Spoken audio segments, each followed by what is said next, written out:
Assalamualaikum warahmatullahi wabarakatuh.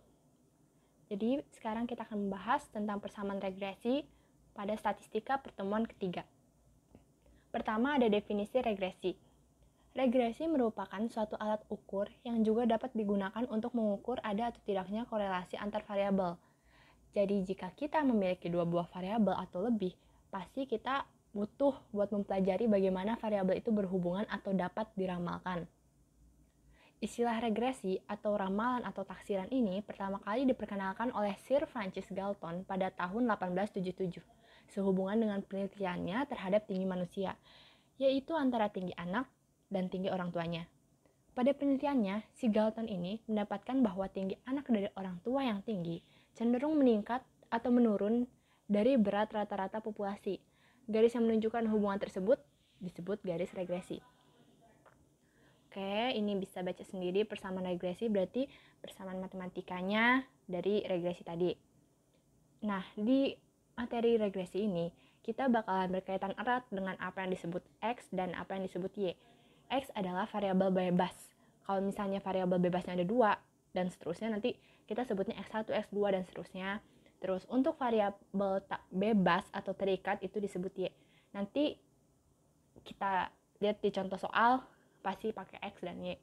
Terus hubungan dari kedua variabel ini digambarkan dalam bentuk garis lurus, yaitu garis regresi linear. Jadi kita bakalan belajar persamaan garis yang kayak gitulah. Oke, terus bentuk hubungan ini dapat dilihat dengan membuat diagram pencar.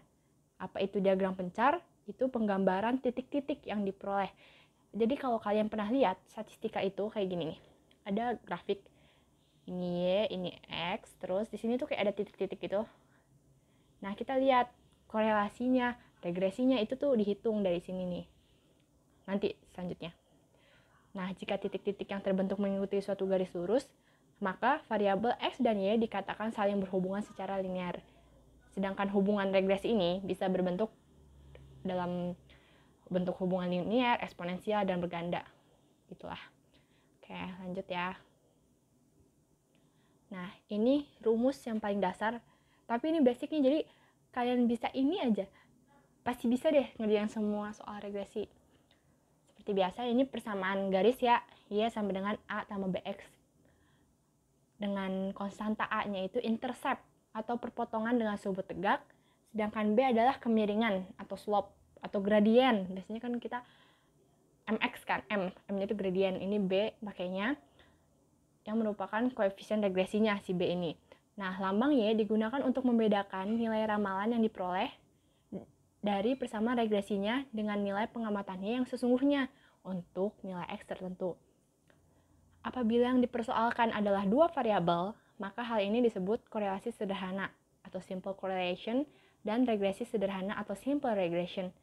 Apabila yang dipersoalkan melebihi dari dua variabel, maka hal ini disebut korelasi berganda atau multiple correlation dan regresi berganda atau multiple regression.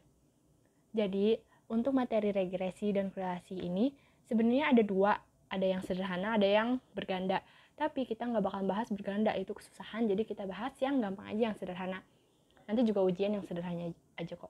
Terus, kalau korelasi, jadi kan sebenarnya tuh katanya ya, statistika tuh 4 pertemuan. Nah, kita statistika cuma 3 pertemuan. Artinya ada satu materi yang nggak dibahas dong. Itu korelasi. Cuma nanti di akhir saya tambahin doang definisinya. Jadi kalian kalau pengen materinya bisa minta langsung aja ke saya. Terus, untuk mengetahui masalah mengenai sejauh mana sebuah garis lurus dapat menjelaskan hubungan antara dua variabel, nah ini kita butuh persamaan dari garis regresi kuadrat minimum. Ini diciptakan oleh si Gauss tuh, ada Gauss namanya. Oke, lanjut. Nah, ini garis regresi kuadrat minimum. Ini rumus banyak, pusing kan.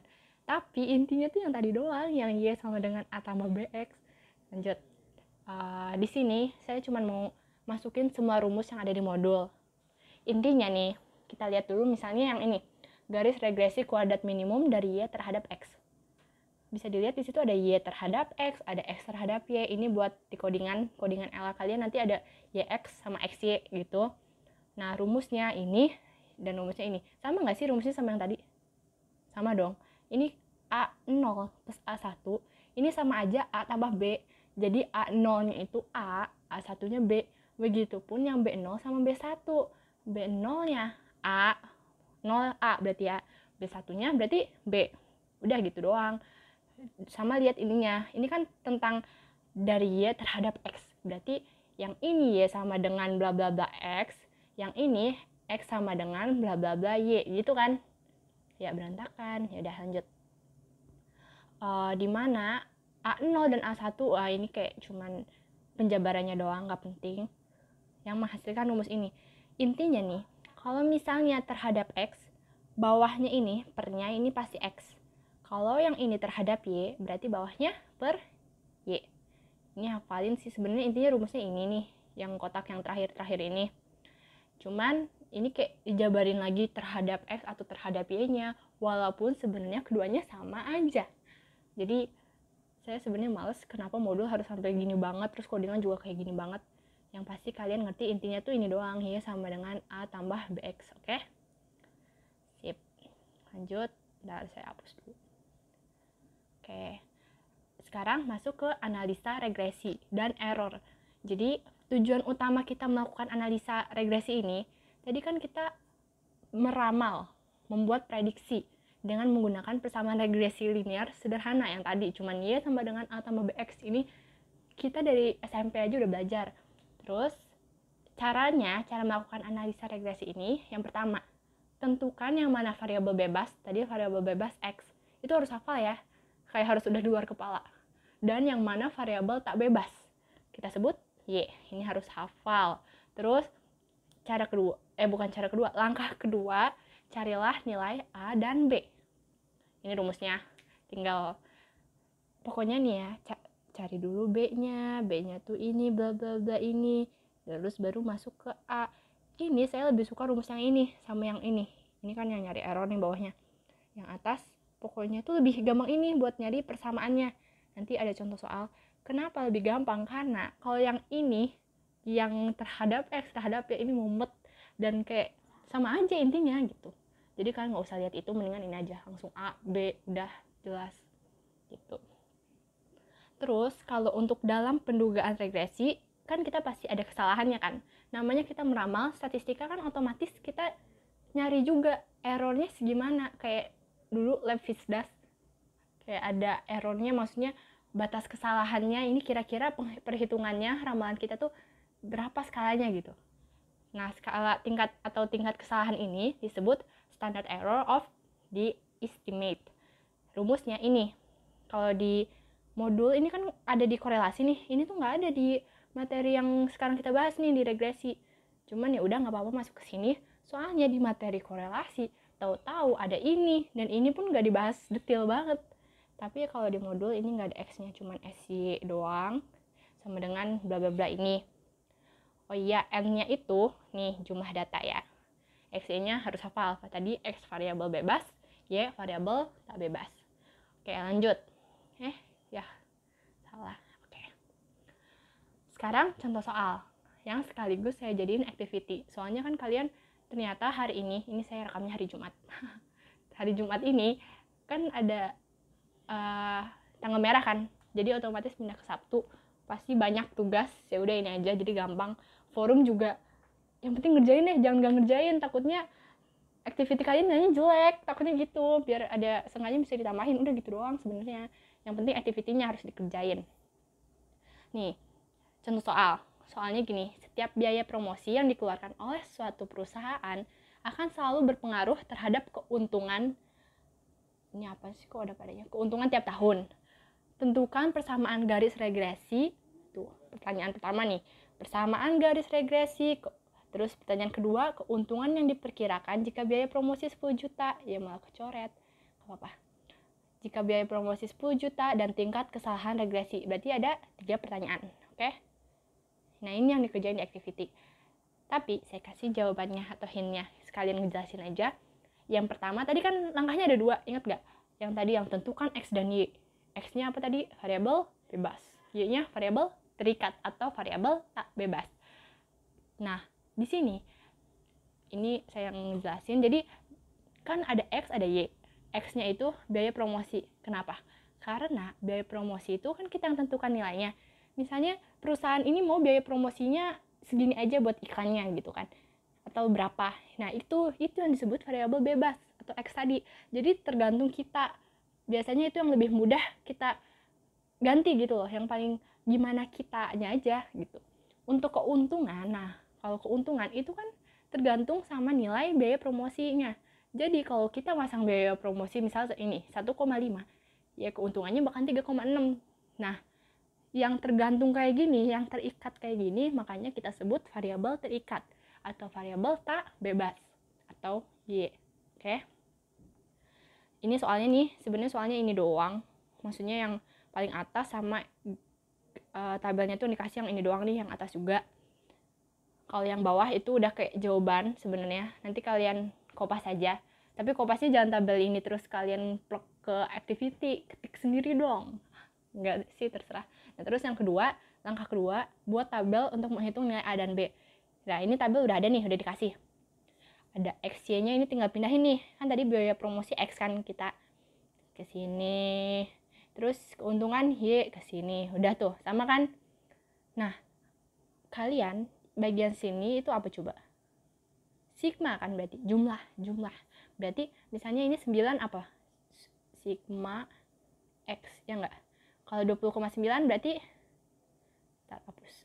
Berarti sigma Y dan seterusnya ya. Berarti yang bagian sini itu sigma semua. Kayak gini, sigma. Oke. Tadi kan ada rumus tuh yang sebelumnya. Nih rumusnya kita yang ini. Oke. Jadi kalian ngerjain activity pakai rumus ini nanti ya. Tinggal masukin doang, kan tabelnya udah ada. Sigma tadi misalnya ini nih. Sigma XY. Berarti gimana tuh? Sigma XY yang mana? Sigma XY. Ini kan sigma XY kan. Berarti ambil yang ini nilainya, oke? Kalau sigma X kuadrat ya berarti yang ini. Udah gitu-gitu doang, gampang kok. Tinggal masukin. Itu buat nomor 3. Jadi persamaan garis regresinya berapa? Nah, tadi kan ada yang terhadap Y, terhadap X. Kita pakai yang terhadap Y aja. Jadi langsung Y sama dengan aja, soalnya lumrahnya biasanya semuanya tuh Y sama dengan, ya sama dengan, ya udah itu aja. Gimana caranya? Tadi kan cari dulu B-nya, tinggal masukin kalkulator. Terus A-nya ini sigma Y tadi udah ada. N-nya berapa N? Oh, N-nya tuh kan jumlah data. Ini datanya ada berapa? Tuh 2, 3, 4, 5, 6 tuh. Ada 6, masukin nanti N-nya 6. Terus lihat lagi. Dikurang B-nya tadi nilai ini. Ini nilainya bakalan koma banyak banget, tapi kalian bisa dibuletin kok, nggak apa-apa. Tapi sebisa mungkin buletinnya atau enggak nilai hasil aja deh, soalnya nanti saya minta asisten biar jawabannya persis gitu. Jadi kayak nanti nilai activity kalian itu selain dari caranya ya, pasti harus ada caranya seenggaknya. Nilai akhirnya, kalau nilai akhirnya beda, ada activity yang pertemuan pertama itu ada banget yang beda jawabannya, tahu-tahu ngitungnya apa, salah aja, salah ngitung gitu loh, aneh kan. Nah itu jadinya nilainya kurang. Untungnya udah ada forum, jadi bisa ditambahin gitu, makanya kerjain forum. Nah terus udah gitu doang. Tak lagi, oh ya, jadi A nya sama dengan berapa, ini dikurang ya, kecil banget ya, saya males ngetik equation lagi. Udah dikurang, ketemu tuh A sama B nya. Udah itu ngapain? Tadi yang awal, Y sama dengan apa rumusnya? A tambah BX. Kalian masukin A-nya berapa tambah B, X-nya didiemin X. Udah, itu yang disebut persamaan garis regresi. Oke? Udah ketemu tuh nomor 3. Sekarang saya bersihin lagi. Nah, nomor 4. Jika biaya promosinya, tadi kan ini pertanyaan kedua, keuntungan yang diperkirakan jika biaya promosi 10 juta. Ini dalam juta semua ini nih. Ini juta, 3,6 juta, 2,8 juta, 4,3 juta gitu ya. Jika nih biaya promosinya 10 juta. Tadi biaya promosi apa? Variabelnya X kan? X nih. Kalau biaya promosinya 10 juta, X-nya ini 10 juta, keuntungan Y-nya berapa? Keuntungan Y-nya berapa? Tinggal masukin dong, berarti tinggal masukin ke sini. Tadi kan kita udah dapet tuh Y sama dengan A tambah BX. Berarti tinggal Y-nya, ya emang pertanyaannya sama dengan, nanti berarti hasilnya bukan persamaan garis lagi. Hasilnya udah ada angkanya. A-nya tadi kan udah ketemu, B-nya udah ketemu, X-nya masukin 10 berarti. Udah, hitung dah tuh, ya. Gampang kan? Terus, pertanyaan terakhir, tingkat kesalahan regresinya. Jadi ini cuman kayak ngitung doang, mana tahu namanya peramalan, prediksi, mana tahu salah gitu loh, ada errornya dikit gitu. Soalnya kan tadi diagram yang titik-titik doang, jadi kayak bisa aja ada nilai yang ekstrim, jadi bikin error gitulah ibaratnya. Nah, ini berapa nilai tingkat kesalahan regresinya? Tinggal masukin ke rumus di slide 5. Nih, slide 5 masih berantakan. Nah, rumus slide 5 misalnya nanti kalian tulisnya SY aja lah, nggak usah pakai X. Agak nggak yakin. Nah, SY ini tinggal masukin lagi tuh. Sigma Y kuadrat. Sigma Y kuadrat berarti berapa? Kita lihat yang sebelumnya. Sigma Y kuadrat. Ini kan, ya. Nah, sigma Y kuadrat berarti ini 80,47. Masukin. Berarti jadinya akar 80,7 dikurang A-nya tadi berapa, cari tuh. Terus kali sigma Y-nya berapa, udah masukin. N-nya seperti biasa, jumlah data. Tadi jumlah datanya berapa? 6 kan? Ya udah tinggal masukin aja. Ya, tinggal masukin, dapat. Ya udah, itu jawabannya untuk nomor 5. Gampang kan? Activity-nya tuh gitu doang. Nanti ujian juga gak usah lah kayak banyak-banyak banget terhadap ini, terus harus yang regresi berganda itu udah kayak pakai matriks gitu-gitu loh, lebih susah lagi. Cuman dasarnya sama, yang penting dia tuh mau ngeramalin kalau misalnya ada variabel yang antah berantah nih atau yang nggak tergantung, ini gimana akan mempengaruhinya terus gimana gitu. Udah selesai kan yang ini. Nah, sekarang yang tadi, yang terakhir, korelasi.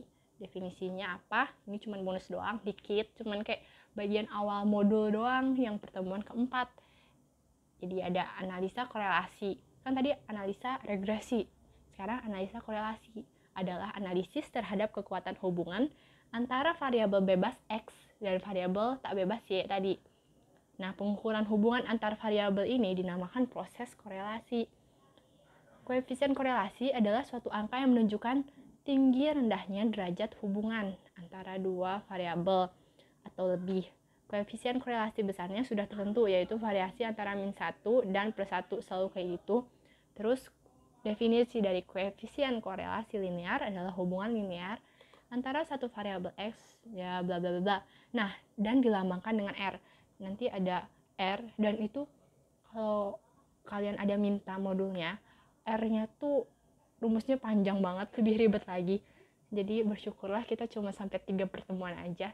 Dan emang PJ juga nggak diwajibin materi korelasi dimasukin. Soalnya kan yang penting ini kita tentang statistika dan ngodingnya kan. Kalau ngodingnya udah ada tuh codingan buat LA, tinggal kerjain doang, gampang. Ya udah gitu doang. Kalau korelasi nggak usah lagi lah. Udah selesai. Segitu aja sih sebenarnya. Terus oh iya ada lagi, mana ya lupa lagi gimana. Udah itu aja lah, sekian. Yang penting jangan sampai ada yang nggak ngerjain activity lah, juga dikelarin. Ujian masih lihat nanti, tunggu nanti aja gimana staff yang lain sama asisten tetapnya. Udah gitu aja ya, udah jelas. Kalau nggak jelas, kalau ada yang kurang dimengerti, kecepatan atau apa, tanyain aja di forum atau PC juga bisa sih. Kalian mah ya udah pokoknya santai deh, yang penting belajar, nonton video ini seenggaknya. Soalnya ya ini udah kayak saya kasih effort biar gimana PPT-nya gampang, soalnya aslinya ini ribet banget. Pas saya lihat-lihat juga kayak ya ampun, males banget materi ini gitu kan. Ya udah gitu aja ya. Sekian dari saya, terima kasih. Maaf apabila ada kesalahan. Wassalamualaikum warahmatullahi wabarakatuh. Thank you.